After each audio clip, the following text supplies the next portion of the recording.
Amados irmãos em Cristo, nessa quinta semana que estamos atravessando do tempo comum, os textos das Escrituras, elas vêm nos trazer uma reflexão importante para a nossa caminhada, para a nossa vida, para o nosso exercício espiritual, para a nossa vida com Deus.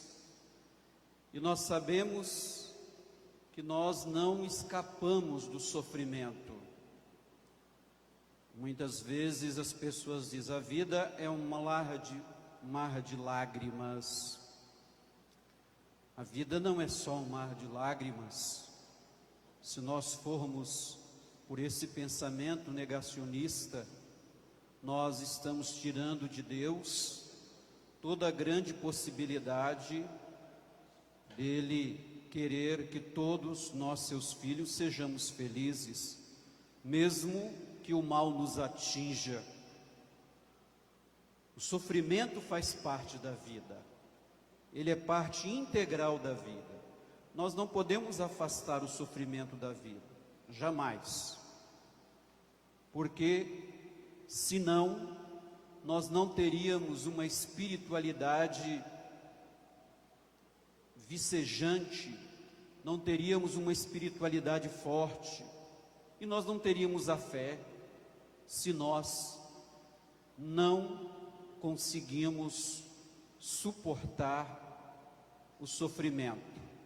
Nosso Senhor não deixou o sofrimento de lado, mas também não foi masoquista, e nós também não devemos ser masoquistas. O masoquista é aquele que gosta de sofrer, gosta do sofrimento, e isso é uma doença psicológica, onde as pessoas, elas de uma certa forma, cada vez mais, quanto mais sofrem, mais elas querem sofrer, e elas gostam de chamar a atenção por causa do sofrimento. São ditas pessoas que não têm maturidade da fé. A primeira leitura de Jó nos dá uma grande demonstração de que ele supera o sofrimento. Quem já leu o livro de Jó de ponta a ponta vai perceber quão valoroso é esse homem bíblico, esse homem de Deus, do qual chamou muita atenção de Deus. Por que ele chama a atenção de Deus? Porque ele é um homem honesto, porque ele é um homem de Deus, porque ele é um homem de oração, porque em tudo havia virtudes nele que Deus não via em nenhum dos seus filhos. Quantas virtudes Jó possuía. E Satanás, andando pelo mundo, como diz o livro sagrado, encontrou-se com Deus. E Deus pergunta no livro de Jó, pode ir lá ler, está lá escrito: o que estáis fazendo?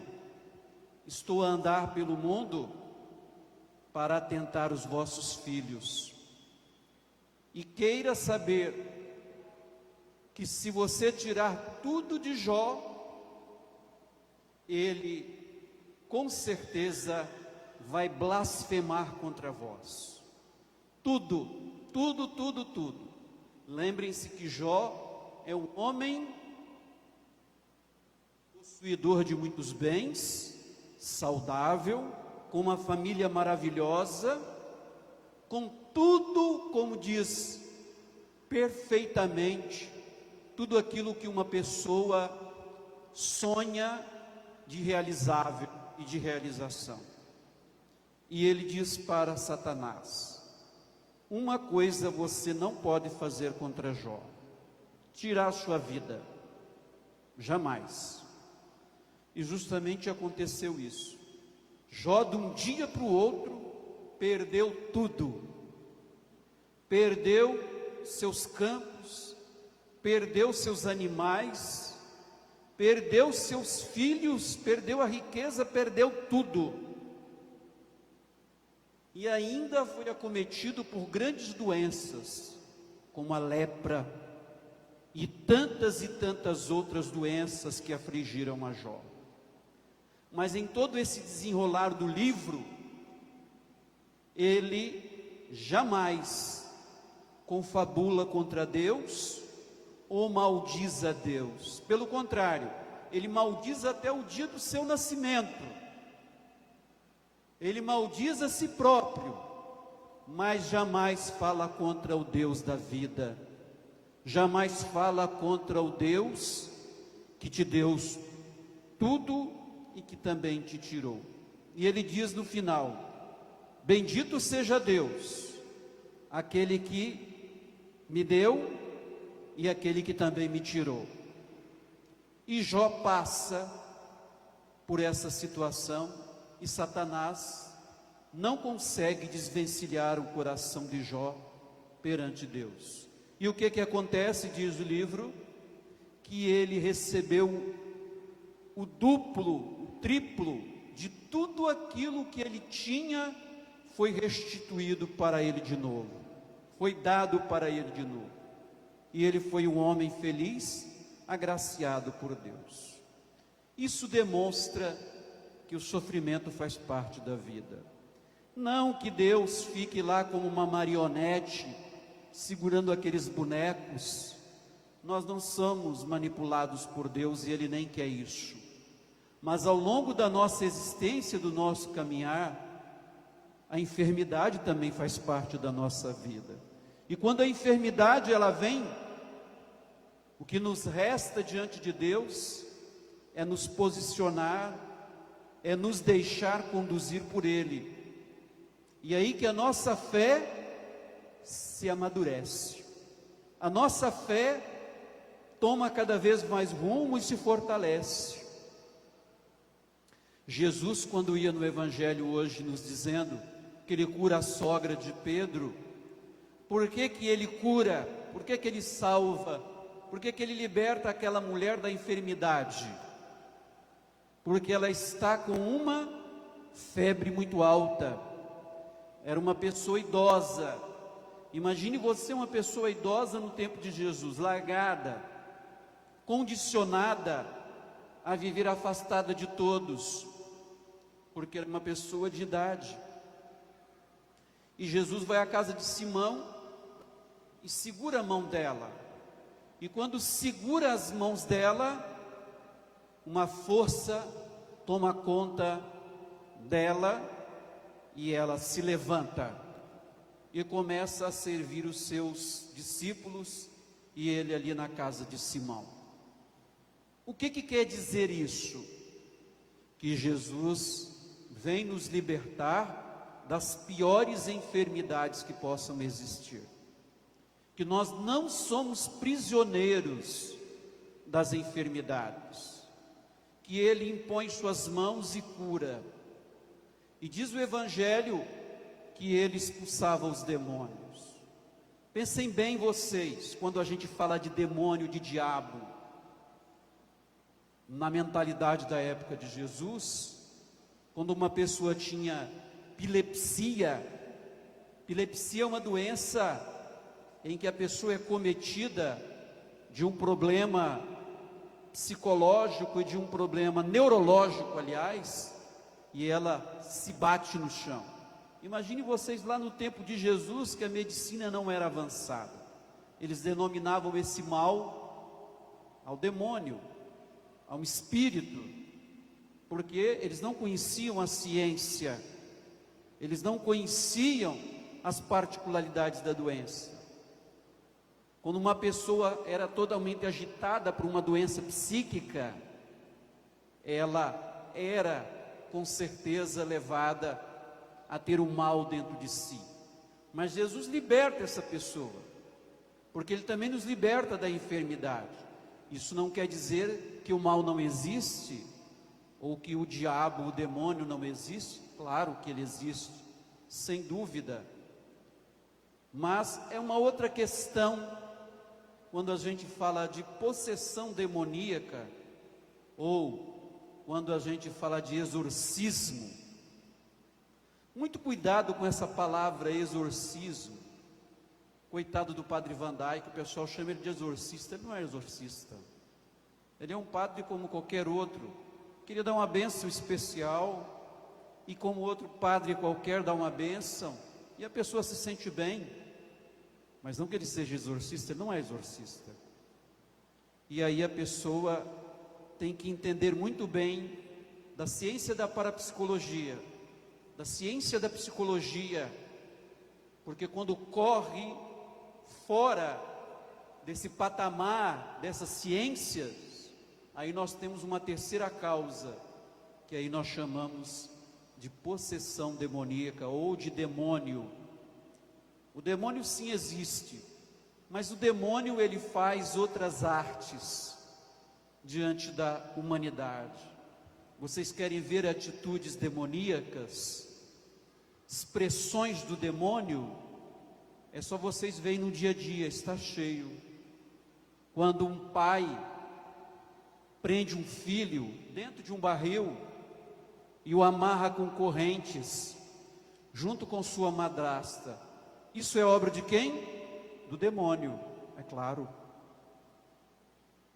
O demônio usa das pessoas para fazer esse mal.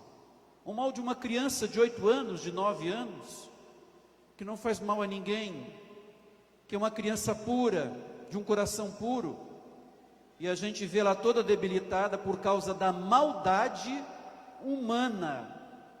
Esse é o mal, esse é o diabo, que está atrás a tentar os filhos de Deus, a fazerem, a cometerem atrocidades terríveis. Um homem quando mata sua companheira, o que é isso? Obra do demônio, claro. Posse, possuir o outro é o que?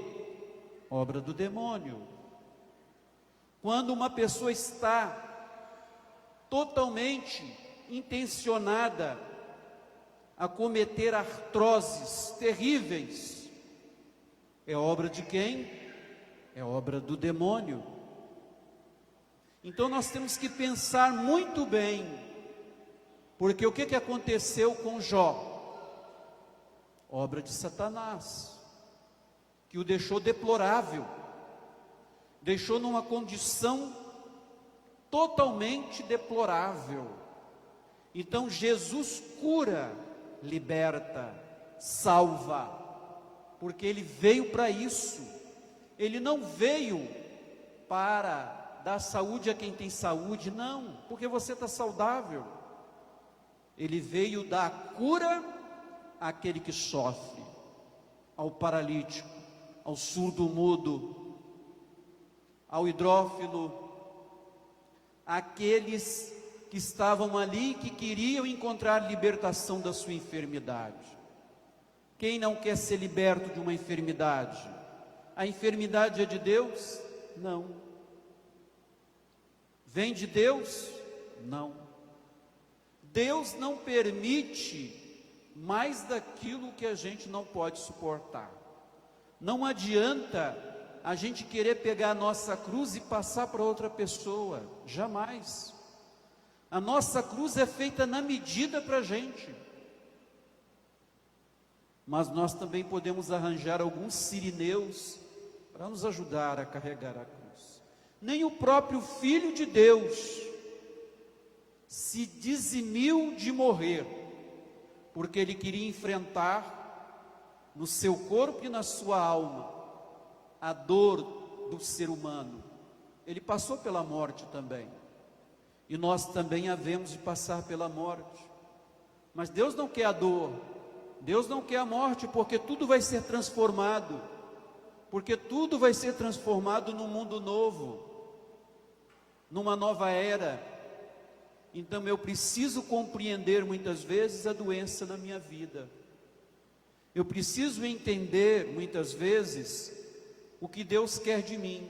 Quantos santos da igreja se converteram diante da sua enfermidade? Cito São Francisco, quando foi para as guerras das Apulhas, Santo Inácio de Loyola, quando estava na batalha, ele era um militar, sofreu uma bala de canhão, quase perdeu a perna, e lendo os evangelhos se converteu e se tornou esse grande santo. São Paulo, quando vai para Damasco, cai do cavalo. São Martinho, muitos e muitos santos, quando adoeceram, descobriram o que Deus queria deles. E Deus muitas vezes dá sinais disso na nossa vida. Então, o sofrimento faz parte da vida.